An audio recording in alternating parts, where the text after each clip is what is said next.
जैसा कि आप जानते हैं, अधिक मास प्रारंभ हो चुका है। यह अधिक से अधिक पुण्यों को अर्जित करने का महीना है। अधिक मास में किए गए प्रत्येक सत्कर्म का हमें अधिक पुण्य मिलता है। उसी प्रकार जो भी हम कोई पाप कर्म करते हैं, गलती से या फिर जानबूझकर हमसे पाप कर्म हो जाता है, तो उसका भी फल हमें अधिक ही मिलता है। गलती से हुई छोटी सी भूल के लिए हमें बहुत बड़ा दंड भुगतना पड़ता है। इसलिए अधिक मास में हमें बहुत संभल कर रहना चाहिए। आप सत्कर्म तो करें, परंतु ध्यान रहे इस सत्कर्म में जाने अनजाने कोई अपराध न बने।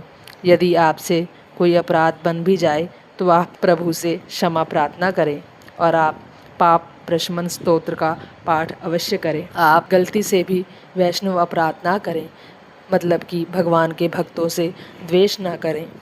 आपके परिवार में यदि कोई अधिक मास का नियम करता है तो आप उसका सहयोग जरूर करें। आपके आसपास में, पड़ोस में यदि कोई अधिक मास का नियम पालन कर रहा हो तो उसे देखकर ईर्ष्या न करें, मन में द्वेष भाव न रखें, किसी साधु संत के बारे में अपशब्द ना कहें। इस मास में हमें गलती से भी मानसिक, वाचिक, कायिक पाप से बचना चाहिए। छोटी सी हुई भूल भी हमारे सिर पर पापों का बोझ लाद देगी, जिसे उठाना हमारे लिए बहुत कठिन होगा। हमसे यदि प्रभु की सेवा भक्ति में कोई अपराध हो जाए तो प्रभु हमें क्षमा कर देंगे, परंतु यदि प्रभु के भक्तों के प्रति हमारा कोई अपराध बन गया तो प्रभु हमें क्षमा नहीं करेंगे, क्योंकि प्रभु को अपने भक्त बहुत ही प्रिय हैं। इसीलिए तो हमारे प्रभु भक्त वत्सल कहे जाते हैं। हमारे पंचांग शास्त्रों के अनुसार अनेक तिथियां ऐसी हैं जो हमें अक्षय पुण्य प्रदान करती हैं, जैसे कि अक्षय तृतीया, अक्षय नवमी आदि तिथियां। इन तिथियों में किया गया सत्कर्म हमें अक्षय पुण्य देता है। हमारा पुण्य अक्षय हो जाता है, अनेक जन्मों तक हमें उसका फल मिलता ही रहता है।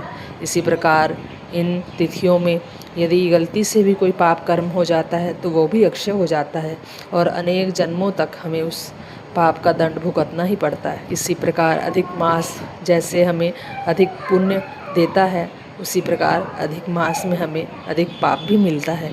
हमें इन अपराधों से जरूर बचना चाहिए।